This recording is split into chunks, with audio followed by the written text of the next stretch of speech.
Speaker, and I rise to speak to this motion which has been brought by the member for Vass, the Leader of the Liberal Party, that this House condemns the Minister for Police for the alarming increase in crime across our state and his inability to effectively manage and reduce criminal activity, which is creating a growing sense of insecurity within our communities. And certainly over the winter break I have been travelling the length and breadth of Western Australia and through much of the metropolitan area as well, I must say.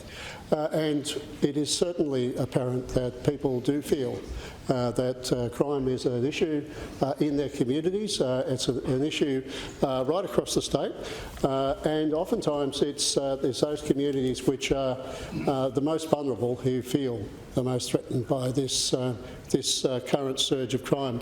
I'm sure in some of the comfortable leafy suburbs of the western suburbs they're not quite so concerned, but often you'll find that criminal activity is perpetrated in areas where people are more vulnerable, and it does tend to be something which I believe leads to people feeling very much under threat in many areas of the state. And what we're seeing is there's been a lack of any effective policy coming from this government to actually deal with those situations. And while we know that people selectively working in highly unionised environments under government contracts are being given very large pay increases indeed, and we've heard the figure of 25% for certain union members. The police union is basically at a stalemate with the government over what is a fair and equitable payment for them. At a time when, as the member for Vass has highlighted, the police numbers are not keeping up with the demand.